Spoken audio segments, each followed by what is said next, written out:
Hello everyone, it's me Uncle John. Today I am going to read S4 4003 Volcanoes, Mountains of Fire by Eric Arnold.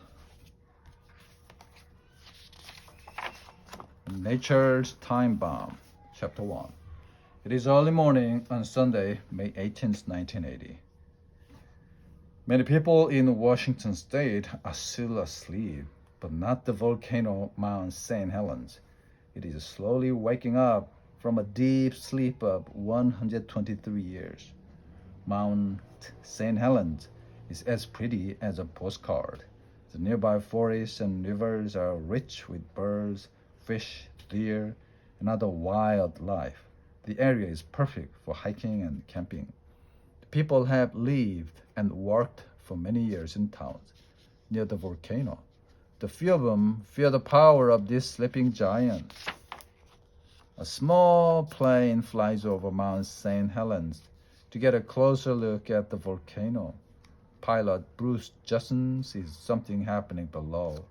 Pieces of rock and ice are sliding into the crater, the hole at the top.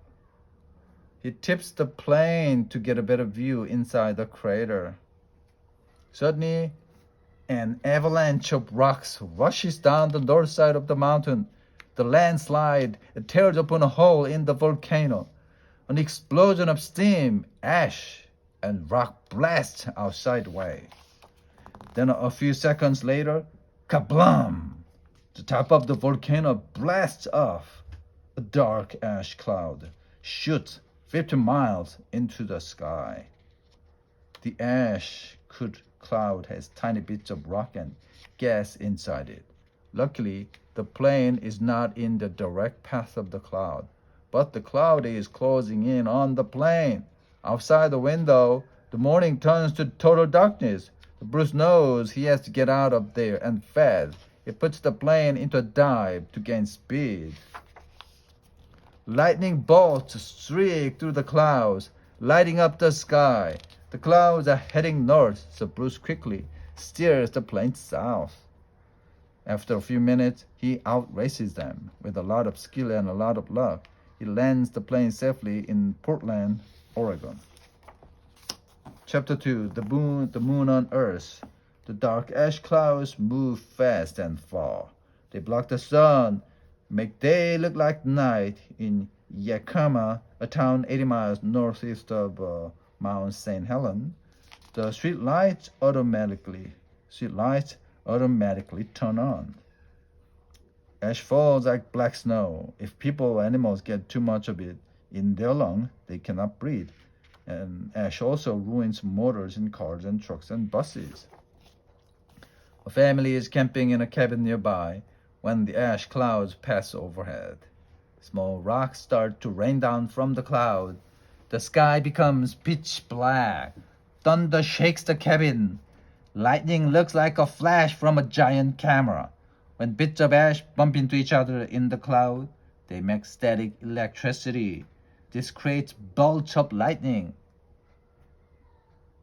The highway outside the cabin is closed.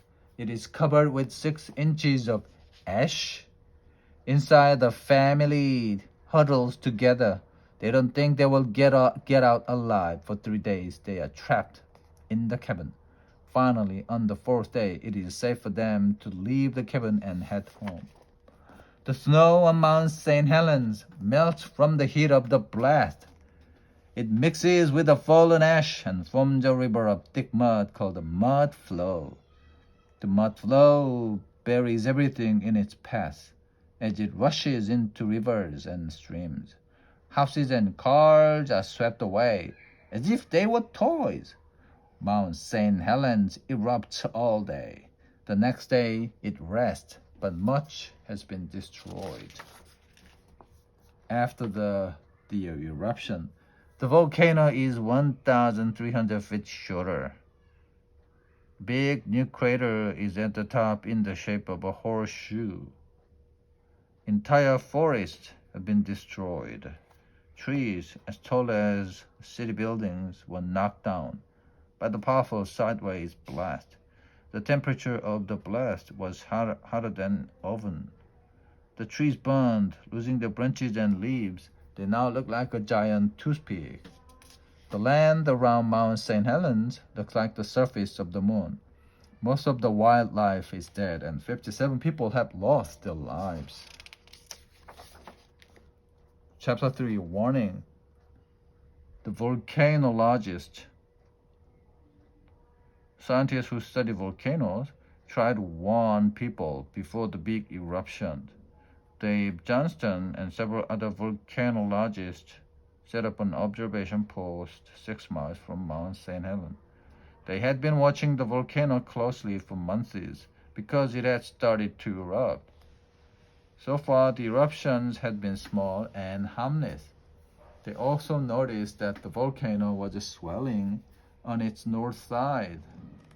The swelling was caused by magma, or melted rock, found beneath the Earth's surface. Moving up into the volcano was like a keg of dynamite ready to blast. Dave knew the power of a volcano. He had seen the eruption of Mount Augustine in Alaska. He warned people who lived near Mount St. Helens that the next eruption might be a big one. Dave didn't know the exact day or time it would blast or how big it would be, but he wanted people to leave their home so they would be safe. Many did, but some people didn't listen. Harry Truman owned an inn near the volcano. He was 82 years old. He lived there with his 16 cats. Harry was one of the people who refused to leave. He said, "This mountain is my life." The blast covered his inn with 40 feet of ash. No one even saw Harry and his cats again.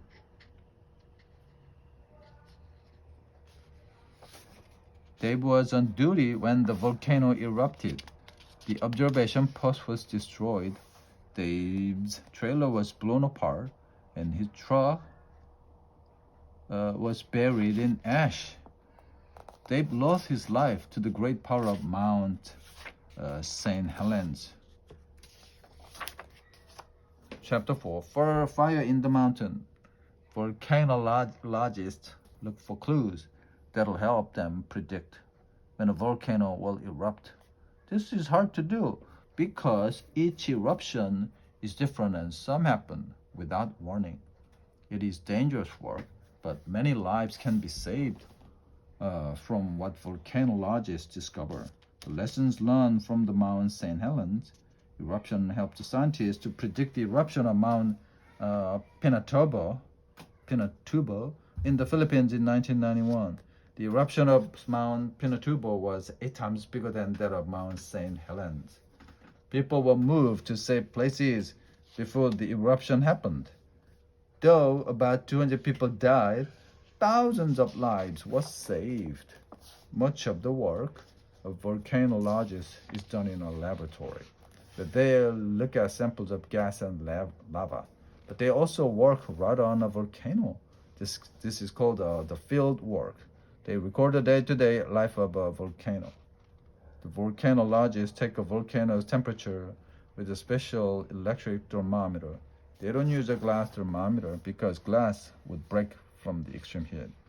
When they want to get close to the hot action, volcanologists sometimes wear fireproof suits. Temperature inside the suit stays cool. Some volcanologists study volcanoes on other planets. Satellites take pictures in outer space, and scientists study them. The biggest volcano in the solar system is Olympus Mons, and on the planet Mars. It's almost 3 times the height of Mount Everest. Volcanologists ride inside the Elvin, a submarine, to collect samples of volcanic rock. But not all volcanologists are human. Dante, a robot, was built to crawl into the crater of Mount Erebus in Antarctica to measure lava and gas. Here's how a volcano works. The Earth has a layer of skin that is made of rock. The Earth's skin is called the crust. The crust is like a jigsaw puzzle made up of giant pieces called the plates. These plates move very slowly, a few inches a year. Why do they move? Because they sit on top of rock that is very, very hot. The rock gets so hot in spots that it melts. Smack! When the plates bump each other or pull apart, a crack may form in the crust. Magma and gas push up through the crack. Once the magma is outside of the volcano, it is called lava. Sometimes lava explodes in a cloud and shoots out of the crater, as you see in the Mount St. Helens eruption, but some volcanoes don't explode when they erupt. Instead, streams of hot lava flow out. The volcanoes of Hawaii erupt this way. The lava flows are beautiful, but they are like a river of fire. They burn everything in their path. A volcano gets bigger from layers of lava and ash building up on its sides. When magma or lava cools, different types of volcanic or igneous rock are formed. Granite forms when magma cools slowly in cracks beneath the Earth's surface. The basalt forms when a stream of lava cools quickly. The pumice, the lightest rock in the world, is made when thick, sticky lava cools fast. The pumice hardens with air bubbles inside. It's so light it can float in water. Chapter 5, Yesterday and Today. 2,000 years ago in Italy, a boy saw Mount Vesuvius erupt. His name was Pliny. Ash from Mount Vesuvius buried the whole town of Pompeii. Mount Vesuvius had been dormant or sleeping for a long time. When it erupted, everything was destroyed. The people who didn't escape in time were buried alive. People wanted to know what happened at Mount Vesuvius. Pliny wrote letters describing what an erupting volcano looked like. This made him the world's first volcanologist. He wrote that the earth shook before the blast. An earthquake is a signal that a volcano is ready to blow. Pliny also wrote that a tall cloud shot up in the shape of a pine tree. This kind of blast was named after him. It is called Plinian eruption. But Pliny could not explain why a volcano erupts. Instead, methods were told to explain it. In ancient Rome, people believed fire from a volcano came from the blacksmith shop of Vulcan, the god of fire. The word volcano comes from his name. The Vulcan was the blacksmith of the god. In his shop inside a volcano, he made thunderbolts for Jupiter, the king of the gods, and weapons for Mars, the god of war. In Hawaii, people believe volcanoes erupted because of Pele, the goddess of fire. Pele had a bad temper. When she got mad, she made volcanoes erupt by digging a fire pit in the ground with a magic stick. The other gods chased Pele in a canoe from island to island because she started fires in the mountain. She died in battle, and her spirit now lives in the crater of Kilauea. Kilauea is an active volcano, which means it can erupt at any time.